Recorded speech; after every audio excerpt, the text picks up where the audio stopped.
Welcome to another episode of Leadership is Female with Emily and Paige. And today we're talking about might be the number one thing that dominates your life. It could be number one. And that thing is your calendar, So we've got a few tips that we want to share with you today on how to plan your calendar. And I should have Paige lead this because she's the most organized person that I know. I just aspire to be more like her, but the calendar is very, very important to me. And it is just critical that you use it properly, and hopefully we can shed some light on some tips on how to do that today. I know. And this is the time of year where it feels like 24 hours in the day is not enough. It's so hectic between finishing up before the holidays, all the holiday invites, and then just taking care of yourself. It's so overwhelming. So I hope a lot of our listeners can take some of these tips home and be successful over the next few weeks. Absolutely. So step one, take out your calendar. All right. So I still use a paper calendar. I have 100%. Yeah, I've got some paper here. I went with a different type of model this year. I'm not sure. I'm not going to buy the same one next year, but anyway, I have a paper one and I have a digital one. Digital also is connected to my Apple Watch. So then it's telling me what to do throughout the day. It's my North Star essentially. But one thing that I do with that paper calendar is in the morning, I review all the meetings and stuff I have. And then I make sure and I jot down all of the work stuff I have to get done and the personal stuff I have to get done. I try not to be too crazy because you cannot get 100 things done in a day. Try to just write down the most important that must be done. And in the paper check-in, then I leave it open on my desk, and it helps me think through the process. But what we want to talk about here today is sort of that longer view. This time of year, all times of year, we're getting tons of invitations to do stuff. There's the have to do's for work. There's the get to do's for work. There's the get to do's for family. There's the have to do's for family in your life. And then we also have our own free will. Okay. So take out your calendar and check out the number of weeks that you have left between now and the end of the year. It's helpful if you're doing this over coffee or a hot chocolate or a glass of wine, whatever suits your fancy, but have something. So it's a moment in time instead of squeezing it in between other activities, and enjoy this time as a get to do.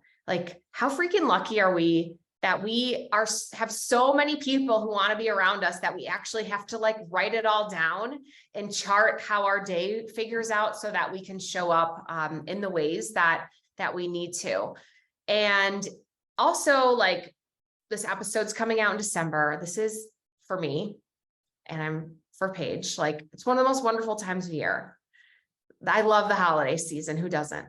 It is just twinkling lights and celebration, and people are just different this time of year. I feel everyone's so much more enjoyable. So the air smells different. The food's better, even though it's kind of the same food you eat all year with a few more cookies, but there's something special about it.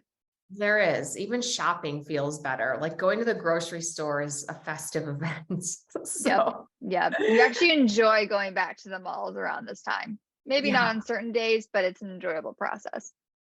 All right. So now you got your calendar out. The next step is to fill in all the parties and events that you either want to go to happily, or you have to go to because it's part of your job.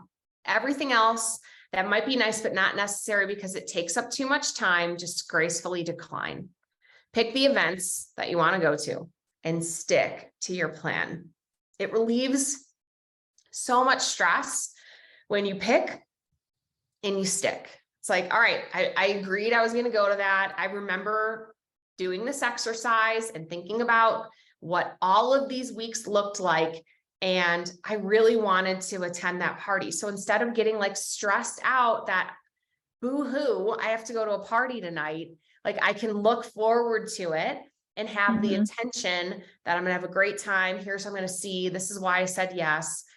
Really taking the time to plot all of those great events will help you to attend them with happiness and enjoyment rather than rushing and forgetfulness or anxiety about the things that you didn't get done. And I will say, and maybe this is the Grinch coming out of me, no is an answer in a complete sentence. And I am getting to the time of my life where I have no problem saying no to social gatherings. And I do that because no one hates it when everyone hates it when the Debbie Downer shows up. Like, you just know when someone doesn't want to be there. Do yourself a favor, and as you're mapping out your schedule, it is okay if you don't want to go to every event. It is okay if you know there's a group of people who do not serve you. You don't want to be standing around for hours taking those Instagram photos. You know what is being served in front of you. You can say no, and that is okay. But I do still think if you're going to say no, you still have to RSVP. You can't ghost the host because that host is working really hard to plan. They're really excited about this event, and that is okay. But you still have to have the courtesy to say, hey, unfortunately, it's just not going to work out for me this year. I hope you have the best time, and just leave it at that. You don't have to like roll into this like excuse train. You don't have to say like, maybe I'll make it, maybe I won't. Like, I'll keep you updated. Just say no, move on, and stick to the plans that you do say yes to. Absolutely. No is an answer. And you don't have to say yes to everything. If you don't want to go to the society of whatever that you're a part of, like their Christmas party on a Friday freaking night from 6 to 9 p.m., like say no. You only have a few Friday nights in December. And if it's not going to be serving you to attend some obscure event just because you were invited, like don't go. All right. So now that we have in like all the big parties that are in our calendar, use a piece of paper or the notes on your phone to write down all the stuff you need to do. Make this a macro list. So shop for gifts, buy flights, groceries for the party, buy wine, maintenance on your car.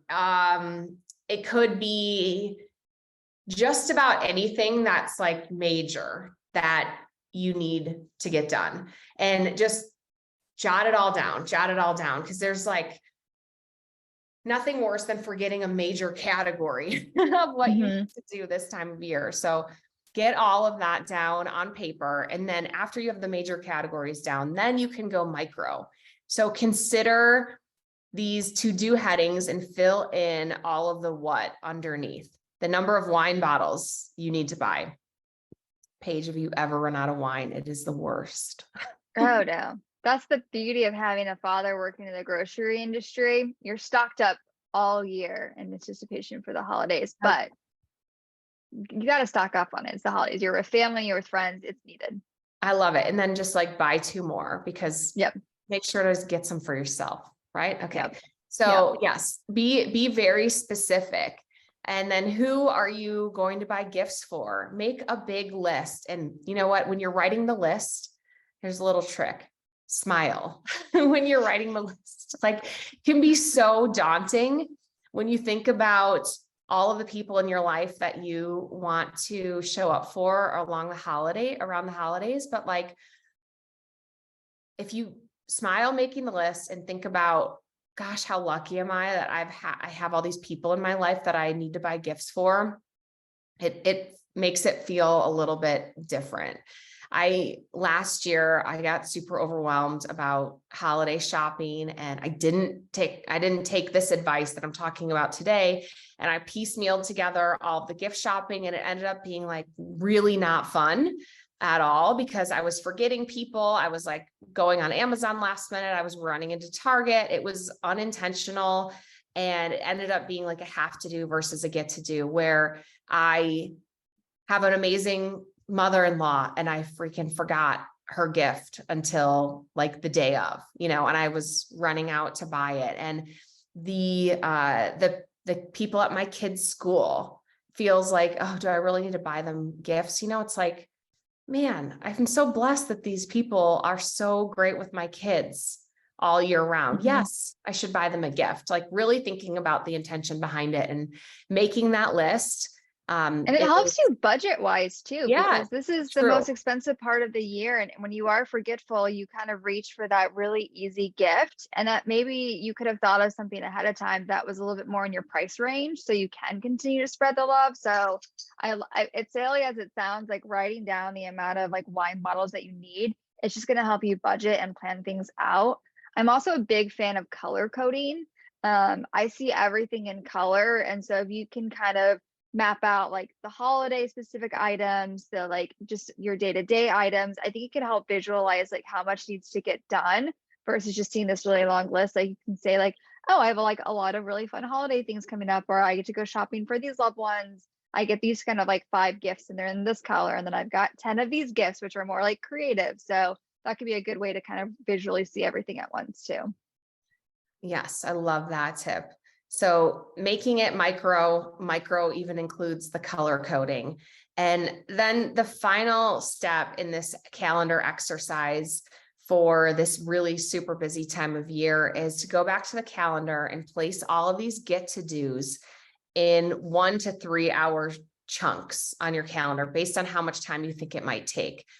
Pick and stick, right? Like it's kind of like the episode we talked about earlier, than when there's things that you don't want to do. Like you don't want to get in that situation, and you don't want to have to keep rolling everything forward, because it's going to literally create a huge snowball if you don't get the things done when you need to get them done. And you will thank us later when you're not being like Emily of 2021 and running to Target and last minute shopping on Amazon, like wondering if it's going to arrive in time. Be more intentional about that gift giving, and it will be a lot more fun. Same with the grocery shopping. Like it was way better to go to Trader Joe's like the week before Thanksgiving than the day before Thanksgiving. Yeah. As much as I love Trader Joe's, the shopping experience there, no matter what time of year, is always stressful. But and also like the switching the have to I get to, like, guys, we've been locked up for 2 years. I mean, no matter what your comfort level has been over the last 2 years, this is really the first time that things have felt like pre-pandemic life, right? So it's like really the first time people feel comfortable traveling out. They can actually come. You get to see friends you haven't seen in a while. Like this is really special, and it's that time that we can't get back over the last 2 years, but we can definitely make the most of it this year.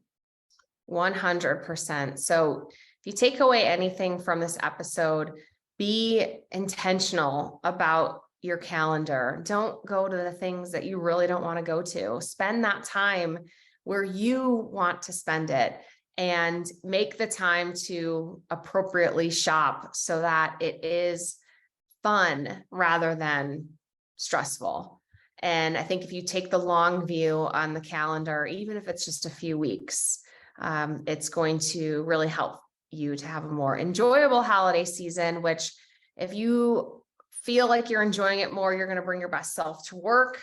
You are going to bring your best self to all those holiday parties, and you're going to be able to go into the new year with way more energy if it doesn't just burn you out trying to get everything done before the year ends. I love it. Always love a good calendar talk. All right. Well, what do you love more than maybe calendar talk? Could it be The Rock, Dwayne Johnson?